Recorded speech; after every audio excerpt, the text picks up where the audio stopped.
En una pequeña y apacible localidad del sur de España arranca una historia indescriptible. Una historia que me ha llevado muy lejos y que quiero compartir con usted. Una historia, vaya por delante, cuyo final está aún por escribir. Acompáñeme y juzgue por sí mismo.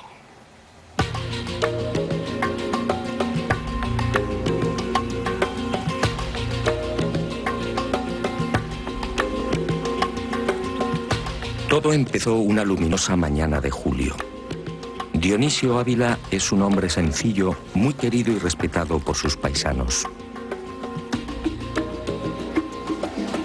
No sabe leer ni escribir. Su vida ha sido igualmente elemental: el campo, la familia y los amigos.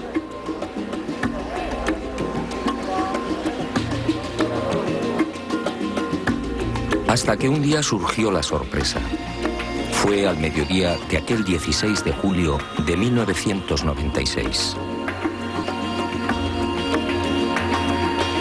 Siguiendo la costumbre, Dionisio emprendió su habitual paseo por las afueras del pueblo. Le acompañaba su fiel perra, Linda.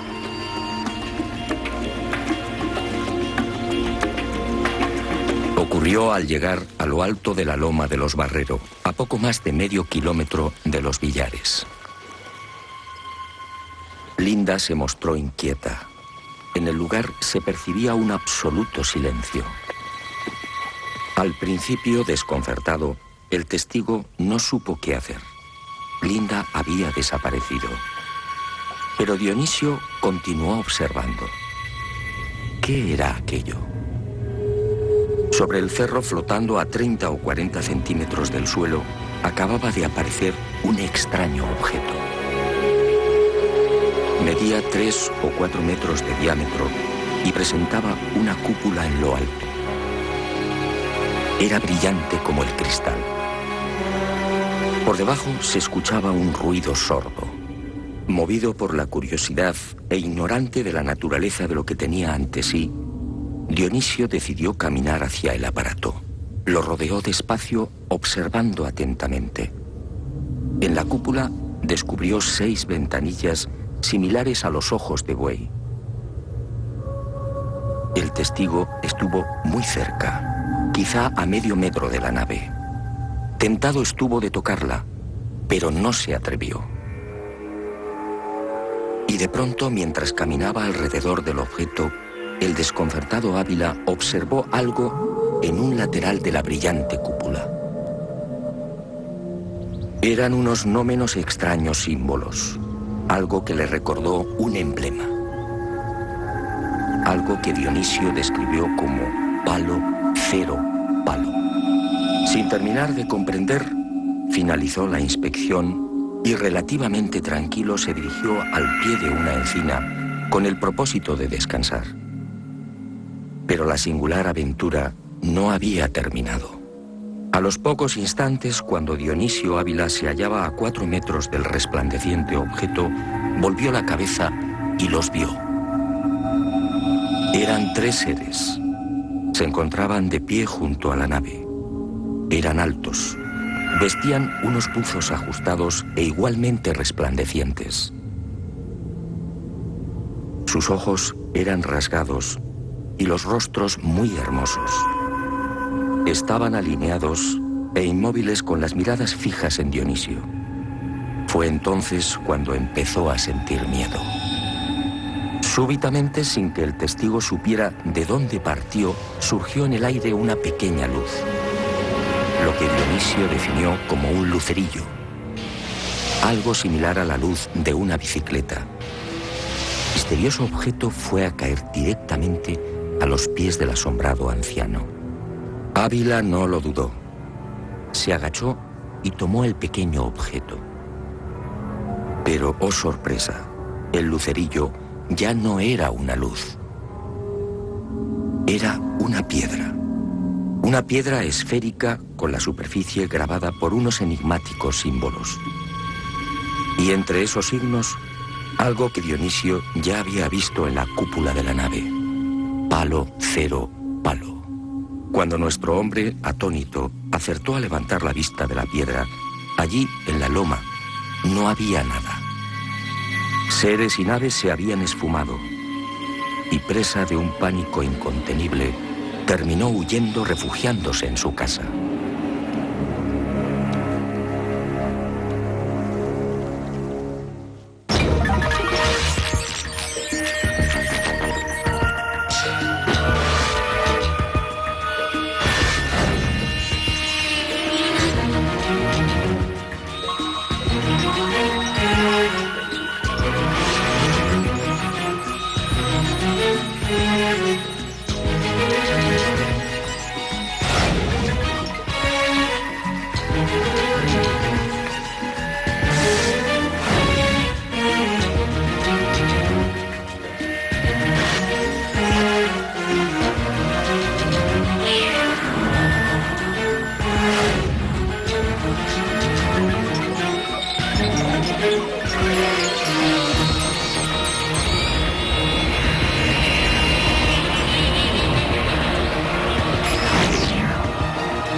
Ese mismo julio de 1996, el destino quiso que me encontrara en Egipto.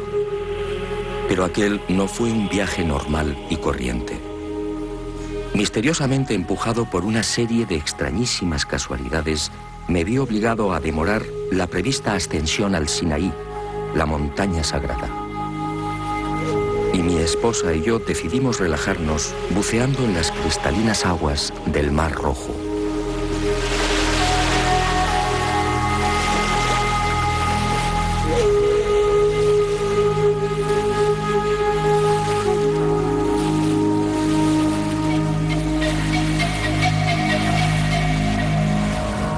Todo transcurría con normalidad. Recuerdo que me alejé de Blanca y de pronto, al volver a la superficie, la vi gesticular.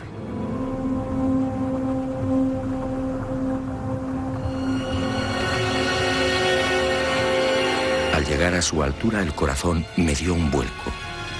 Sangraba abundantemente por su pierna izquierda. Al parecer, se había cortado con uno de los afilados corales. Y entre lágrimas fue a mostrarme una de las manos. Había perdido un anillo de oro. Al sentirse herida por el coral, instintivamente llevó su mano a la herida. Fue cuestión de segundos. Al sacar la mano del agua, el anillo de oro ya no estaba. No tardé en comprender que la búsqueda del anillo era una labor poco menos que imposible.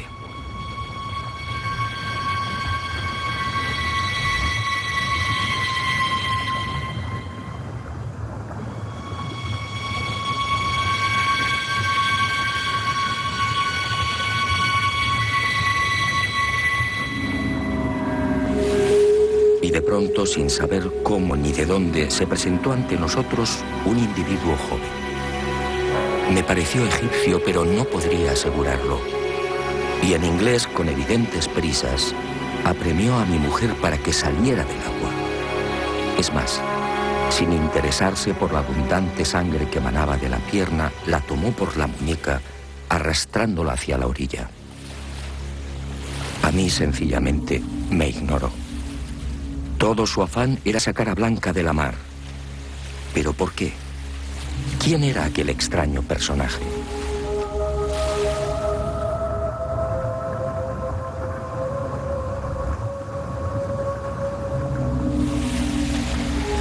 Las respuestas a estas interrogantes llegarían poco después.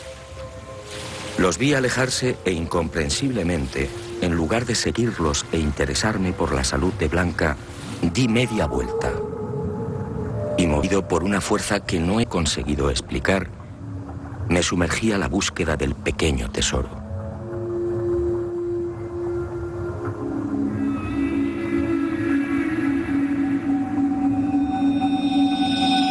Buceé en círculo, Descendí una y otra vez explorando las agujas de coral y los paños arenosos. Pero tal y como imaginaba, el anillo no apareció.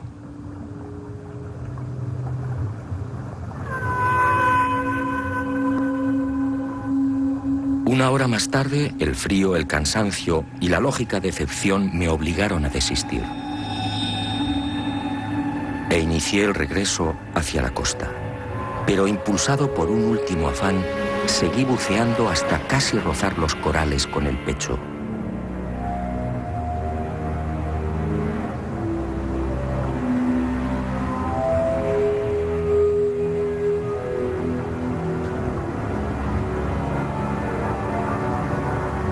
Y en el último instante, cuando estaba a punto de ponerme en pie, un destello me mantuvo en el agua.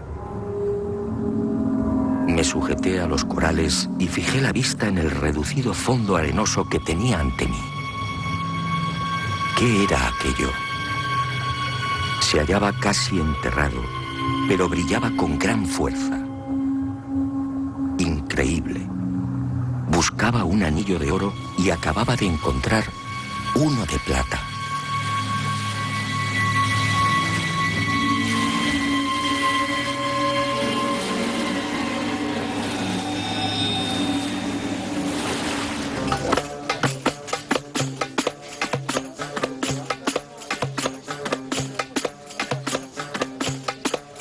Y extrañamente feliz, coloqué el anillo de plata en el dedo de mi mujer. Curioso. Encajó perfectamente. En cuanto al extraño personaje que arrastró a mi esposa hasta la orilla, nadie supo darnos razón.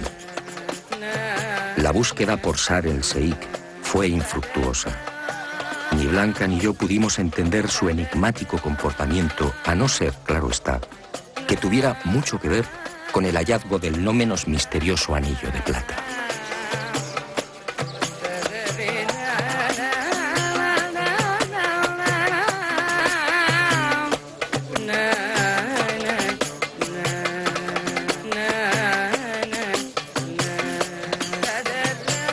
Y otro tanto sucedió con el hipotético propietario del anillo.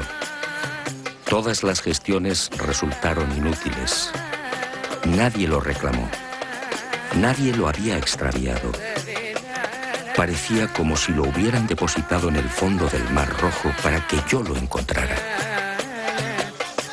Algún tiempo después, al descubrir las singulares propiedades del anillo, me ratifiqué en esta cada vez más sólida sospecha. Pero no adelantemos acontecimientos. En esta mágica historia conviene caminar despacio, paso a paso. Fue en ese mismo verano, a mi regreso a España, cuando supe del incidente en Los Villares. Estudié muy a fondo el testimonio de Dionisio Ávila y también los grabados de la pequeña piedra esférica, y sinceramente quedé desconcertado. Palo, cero palo en la cúpula de la nave, en el lucerillo y también en el anillo encontrado en la mar, al sur de la península del Sinaí. Y todo en el estrecho margen de 9 días. ¿Casualidad? Lo dudo.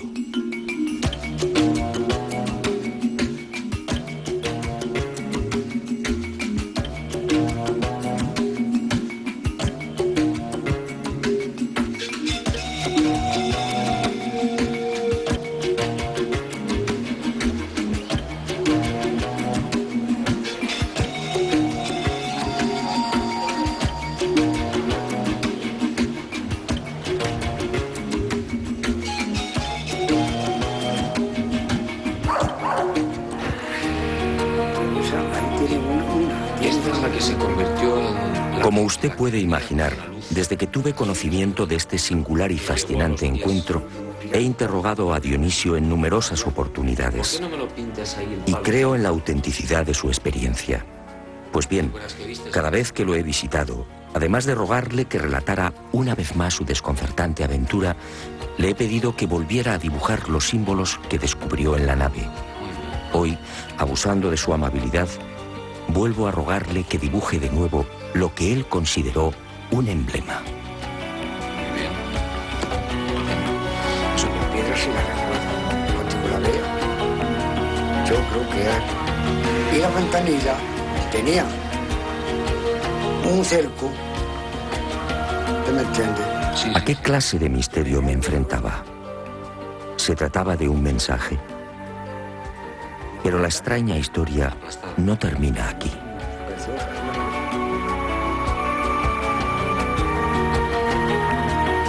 Naturalmente, mis primeros movimientos tuvieron como objetivo el análisis de la misteriosa piedra grabada y también del anillo. No hubo grandes sorpresas. Los geólogos coincidieron. El lucerillo era una concreción de varita, un material común en la región de los Villares. Una piedra con una dureza aproximada de 3 a 3.5 en la escala de Mohs, es decir, un material blando y por tanto fácil de trabajar. Se apreciaron igualmente dos fases bien diferenciadas en la elaboración de los grabados, una reciente y otra mucho más antigua. Por último, uno de los detalles que más sorprendió a los estudiosos fue la extraordinaria circularidad de uno de los grabados, los círculos concéntricos. Las medidas efectuadas con un programa de tratamiento de imagen arrojaron una casi perfecta circularidad con desviaciones inferiores al 1%. En definitiva, según los científicos, esta piedra es un material habitual en la zona donde fue encontrada. En cuanto a los símbolos, podrían haber sido hechos por una mano humana. Sin embargo, sigo creyendo en el testimonio de Dionisio Ávila. ¿Por qué inventar una historia tan absurda? Y sobre todo, ¿cómo explicar la increíble coincidencia con los símbolos del anillo?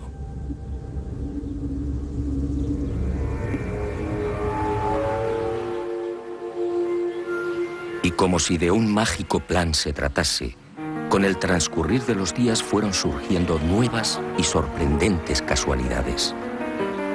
O no debería llamarlas así. Una de ellas tuvo como protagonista principal a Francisco Sánchez Viera, experto en termovisión.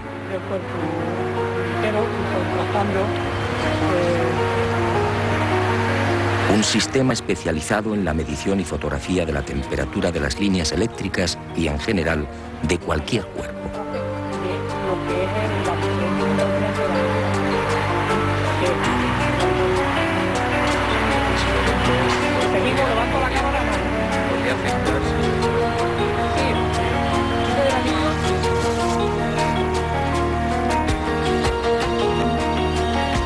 No podía ser. Al enfocar el anillo de plata con la cámara de termovisión, quedamos perplejos. Mientras los dedos de mi mano presentaban las temperaturas lógicas, 28, 35 o 36 grados Celsius, según las zonas, el anillo ofrecía unas lecturas muy diferentes. A juicio de los expertos, imposibles. Algunas de las secciones del anillo se encontraban a 7 grados, otras a 10, algunas incluso a 5 grados Celsius. Imposible. Ningún anillo colocado en un dedo podría descender a temperaturas tan bajas. Y mucho menos cuando la temperatura ambiente en esos momentos era de 18 grados. Pero lo más increíble es que a pesar de las lecturas tan bajas, el anillo al tacto se presentaba caliente. ¿Qué clase de anillo había encontrado en el Mar Rojo? Tratando de racionalizar el aparentemente absurdo comportamiento del anillo, lo sometí a nuevas pruebas y exploraciones. Más sorpresas. Al retirarlo del dedo, los termogramas arrojaron un espectáculo desconcertante. El anillo aparecía rodeado de una especie de halo blanco, una luz que no es visible a simple vista. ¿De dónde procedía esa energía? ¿Me encontraba ante algún tipo de tecnología no humana?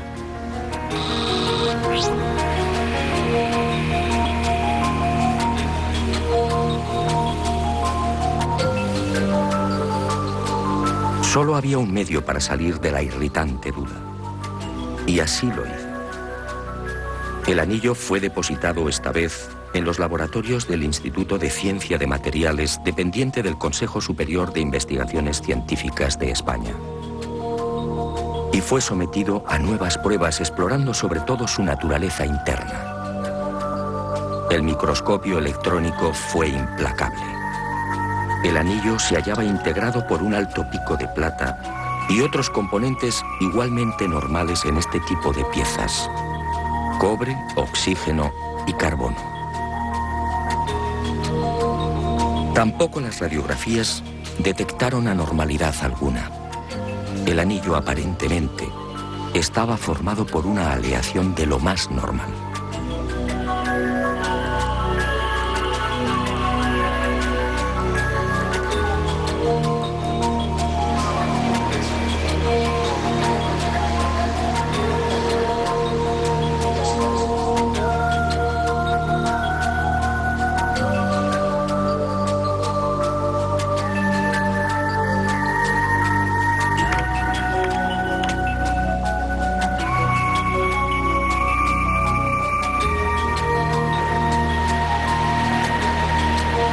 Pero las sorpresas no terminaron ahí.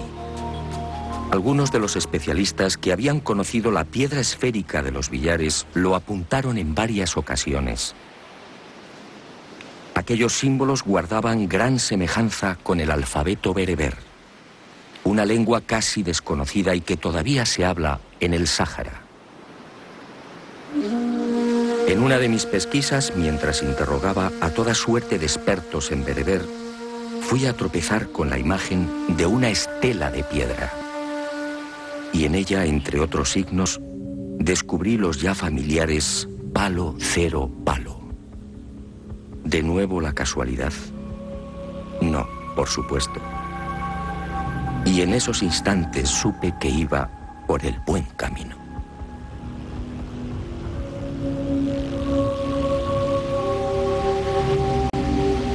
Y llegó la segunda y no menos impactante causalidad.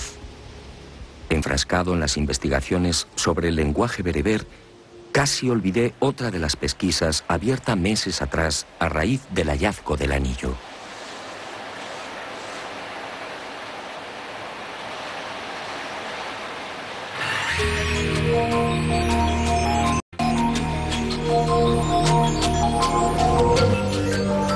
Desde el primer momento, cuantos llegaron a contemplar dicho anillo se mostraron de acuerdo.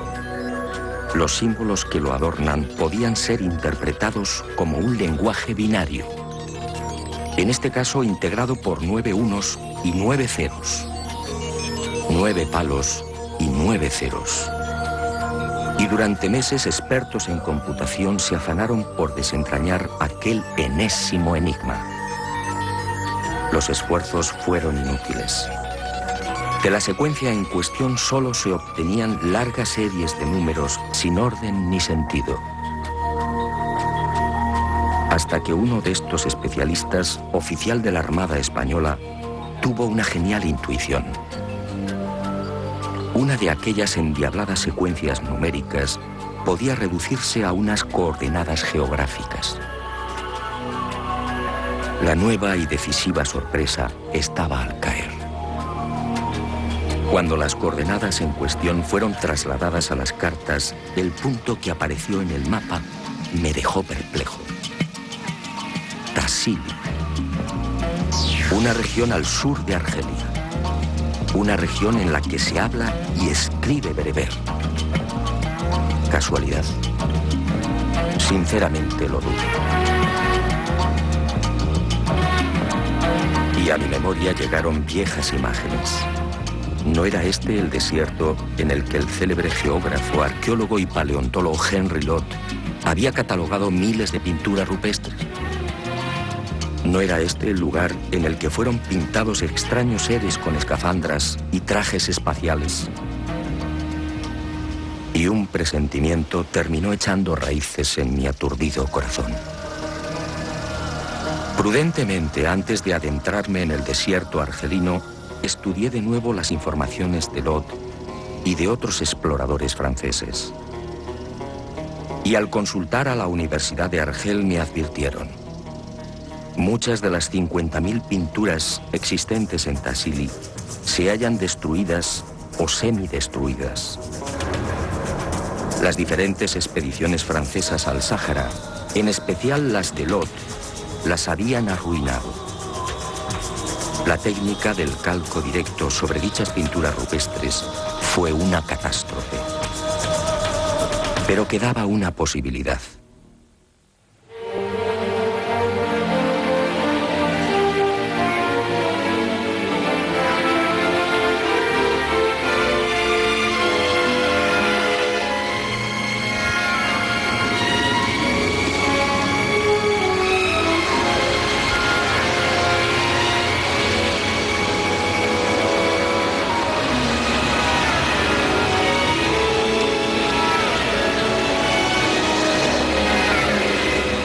Mis informantes en Argel señaló el Museo del Hombre en París.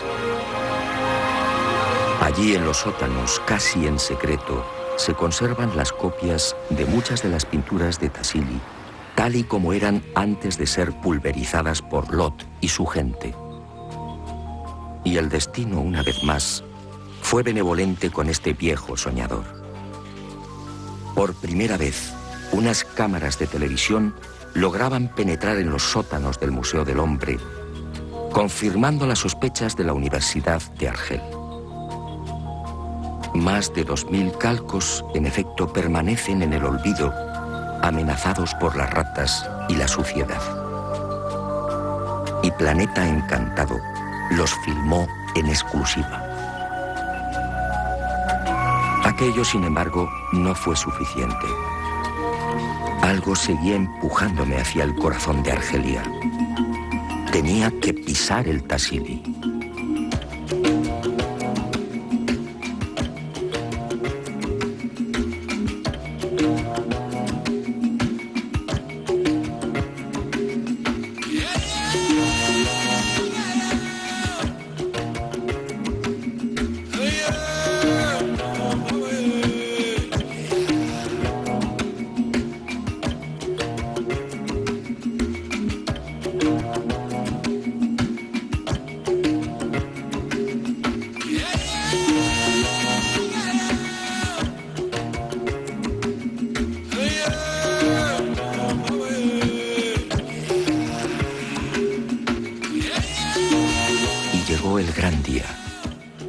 Tras una obligada escala en Argel nos dirigimos a Yanet, la puerta del Tassili. Una pequeña población asediada por el desierto y en la que se concentran las expediciones que tratan de ascender hasta las míticas y mágicas pinturas.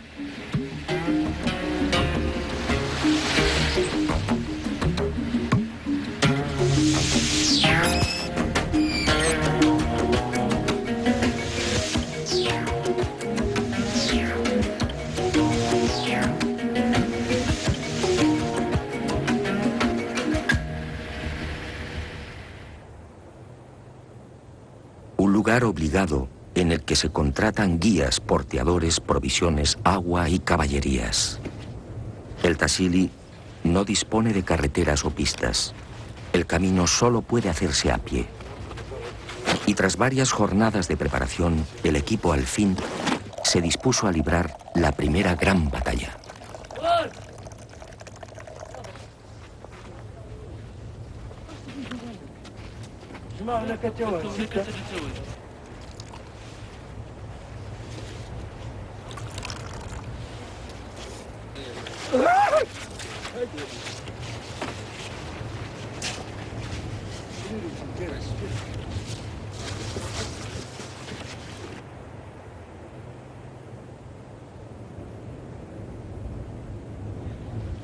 Nuestro objetivo se encontraba a 1.800 metros en la calcinada meseta de Yabaren, en pleno corazón del Tassili. Allí nos aguardaba la primera exploración, el examen in situ de unas pinturas que han dado la vuelta al mundo. Entre los arqueólogos son conocidas como los cabezas redondas, unas misteriosas figuras datadas en 9.000 años aproximadamente. Indiqué. Al iniciar la marcha hacia la gran meseta, tuve que contenerme.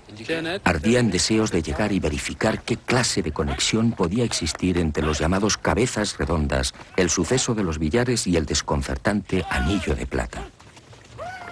¿Se trataba en verdad de astronautas descendidos en aquellos parajes en plena edad de piedra? Y si fuera así, ¿con qué objetivo? Para la mayoría de los científicos, esas imágenes, los cabezas redondas, solo son una misteriosa manifestación artística de los hombres del Neolítico. Figuras antropomorfas, quizás simples máscaras. Por supuesto, no aceptaron mi hipótesis. La comunidad científica no cree en la visita de seres no humanos, y mucho menos en la antigüedad.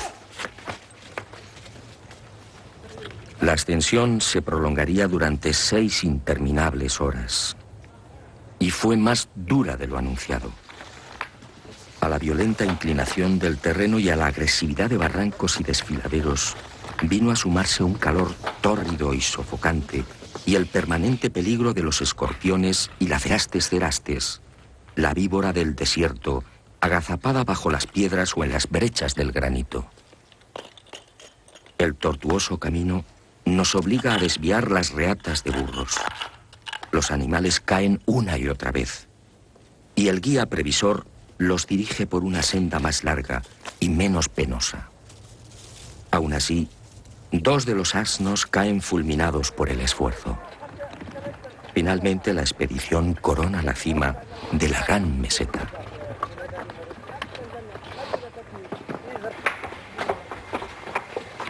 Tras unos minutos de obligado descanso, reanudamos la marcha por el solitario y abrasador desierto de piedra. Al frente marcha Barga Ayuf, el guía proporcionado por el Parque Nacional de Tassili y nieto de Yebrin, el tuareg que condujo a Henry Lot por estas mismas tierras. Toda una leyenda. Y conforme nos aproximamos a los abrigos rocosos, mi corazón se acelera. Yebaren, en el idioma bereber, en la lengua de los tuareg, significa los gigantes. ¿Por qué? Muy pronto lo averiguaría. Lo que no podía imaginar en esos tensos momentos es que Lot se quedó corto, muy corto en las imágenes que acertó a divulgar.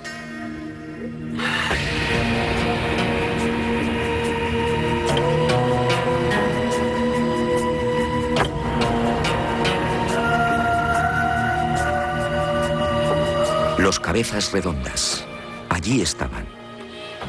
La verdad es que las imágenes precisan de pocos comentarios. Me quedé sin habla. Solo deseaba contemplarlas. ¿Qué representaban aquellas pinturas elaboradas en pleno Neolítico hacía ya 9000 largos años?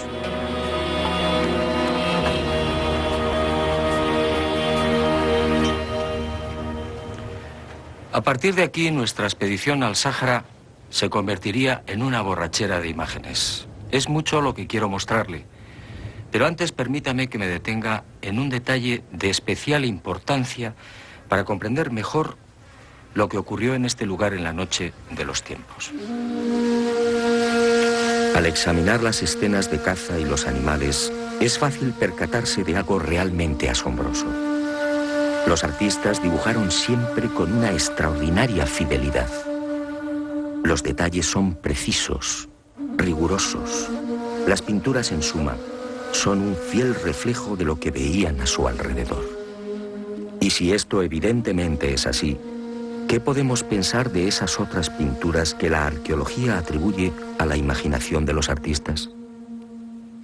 Si los hombres de la Edad de Piedra dibujaron individuos con cascos, antenas sobre la cabeza, trajes hinchados o enigmáticos buzos con botellas a la espalda, ¿no será que los pintaron así porque así lo vieron?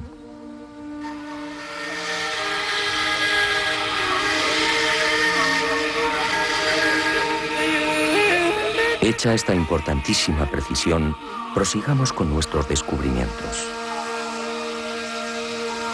¿Por qué manos de 4 dedos? Observe la unión de la escafandra con el resto del traje. ¿Por qué el pintor se molestó en dejar perfectamente trazadas las arrugas? ¿Qué tribu en aquel tiempo utilizaba trajes de una pieza y con botas? ¿Qué significan esos enigmáticos dibujos sobre las escafandras? ¿Se trata de algún tipo de antena? ¿Un sistema de comunicación con las naves o entre los seres que descendieron a tierra? Yo diría que sí. Así pudieron captarlo los habitantes de Yavaren, y así lo plasmaron en las paredes. ¿Y qué decir del objeto representado junto a este nuevo astronauta?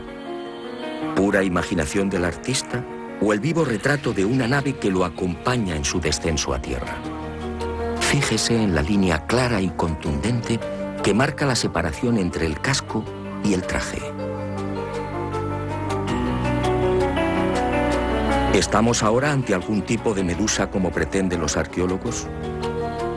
¿Una medusa a 1800 metros sobre el nivel del mar y a casi 2000 kilómetros de la costa más cercana?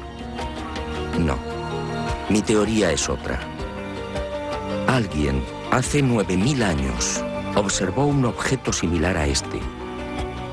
Una nave no humana en pleno ascenso o descenso. Y el artista la inmortalizó, dibujando incluso el posible sistema de propulsión. En cuanto a los objetos con dos patas abundantísimos entre los miles de pinturas del Tassili, mi hipótesis es la misma. Objetos posados en el suelo, mostrando los trenes de aterrizaje. Y entre tantas pinturas, algo que nos llamó poderosamente la atención.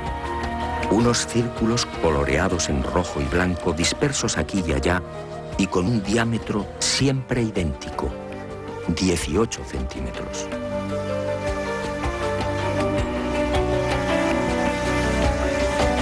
Naves no humanas en mitad de una escena de caza, naves en las que aparecen de nuevo los cabezas redondas. ¿A qué se debe el extraordinario parecido de estos cascos o escafandras con los que ya hemos observado? ¿Vigilaban de cerca las actividades del hombre neolítico?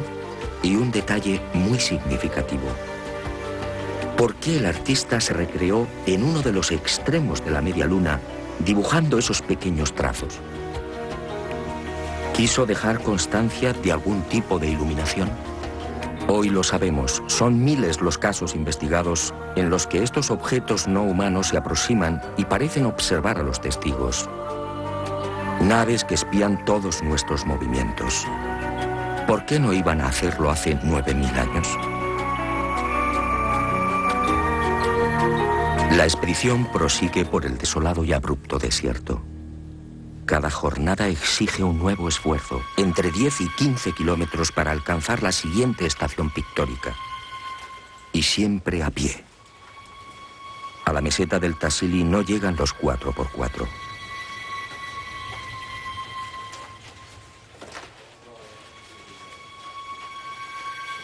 Y alcanzamos al fin la pintura más célebre de este infierno de piedra y arena.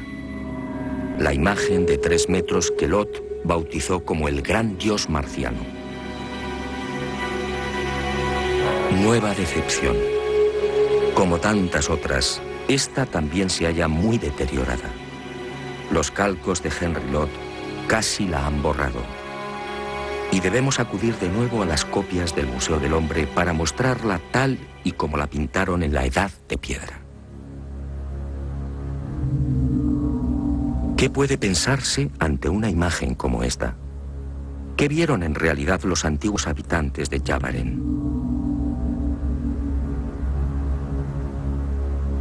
¿Es que el gran casco, la unión con el traje hinchado y las arrugas son consecuencia de la imaginación del hombre primitivo?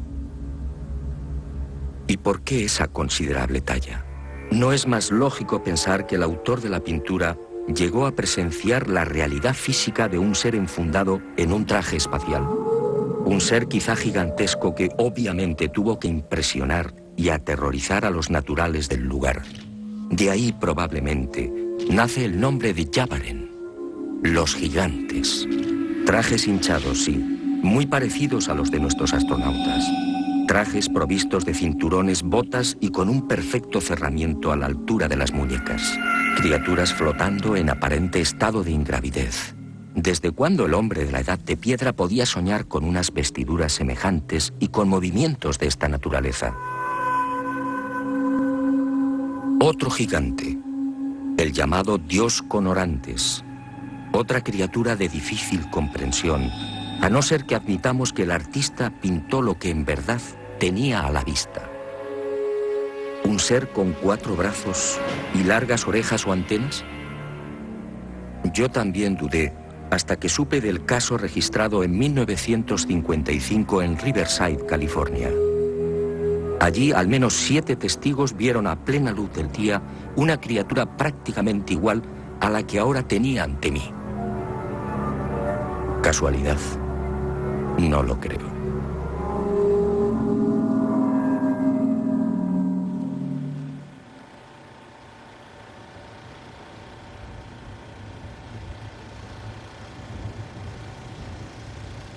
Está en el menú. Eso se pone encima de la mesa y queda...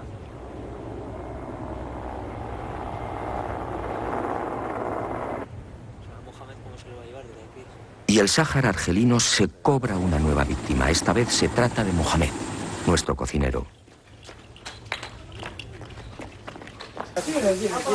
Ha caído desde 10 metros de altura y debe ser evacuado con presteza.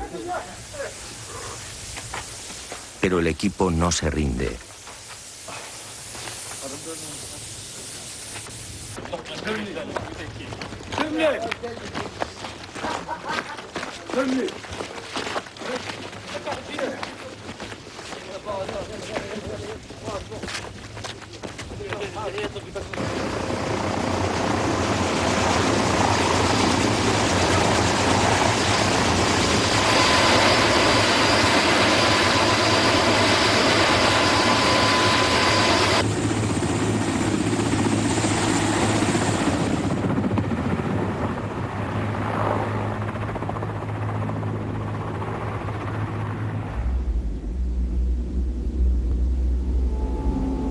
Las extrañas imágenes encontradas en Tassili no tendrían fin. Henry Lott, como decía, solo mostró al mundo una pequeña parte de lo que encierra esta fascinante capilla sistina de la Edad de Piedra. Seres monstruosos persiguiendo a humanos. Criaturas de inmensos ojos, similares a los tripulantes reportados en la actualidad. Buzos con botellas a la espalda, cinturones y botas altas. Individuos con enormes pies o con aletas. Pantalones y zapatos hace 9000 años. Hombres con patas de cabra. Decenas de nuevos objetos posados en tierra. Una nave con su tren de aterrizaje y una treintena de luces pintadas a su alrededor.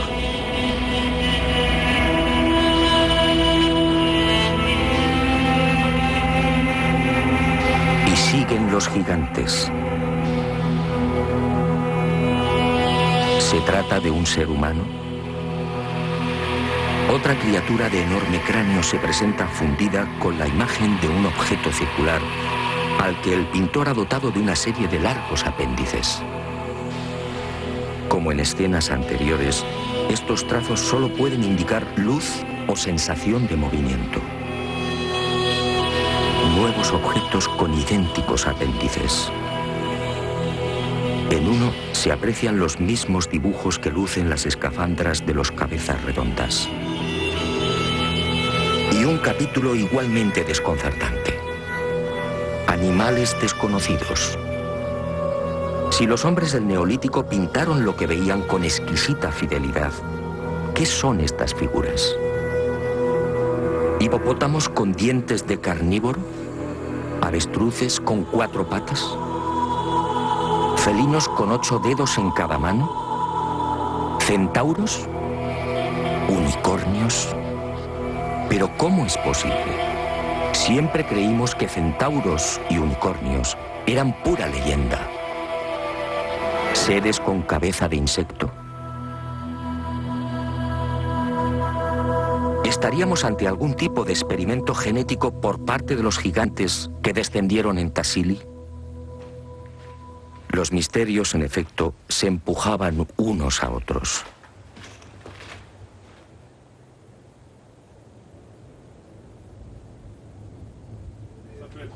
De la vida cotidiana, me parece que son más antiguos. Pero qué antigüedad podría.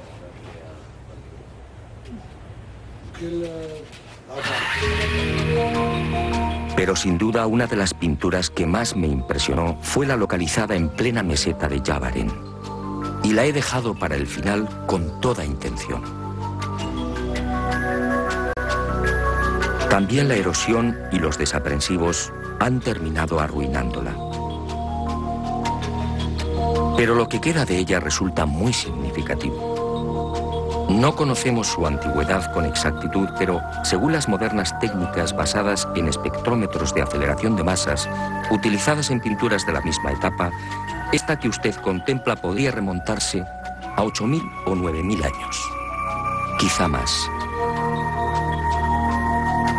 Para su mejor y más rápida comprensión, hemos elaborado unos dibujos gemelos a los que aparece en la roca. ¿Y qué vemos? Algo sencillamente asombroso y, por supuesto, imposible para la ciencia.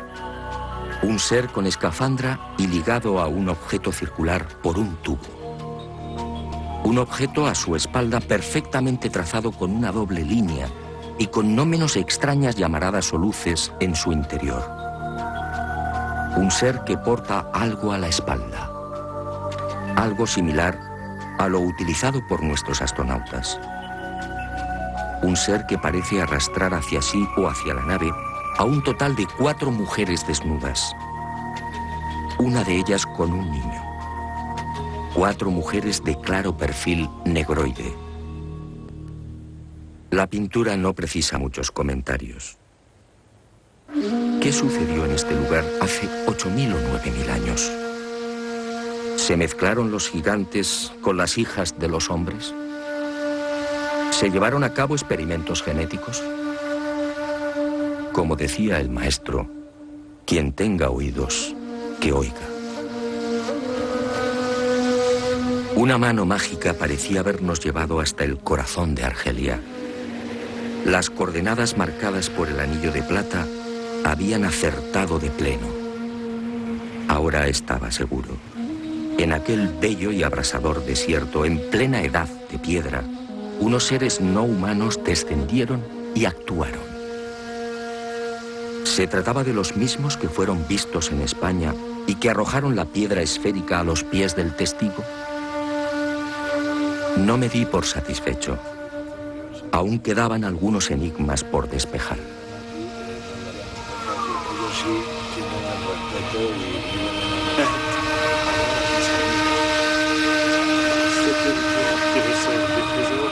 ¿Qué mensaje encerraban los símbolos grabados en el lucerillo?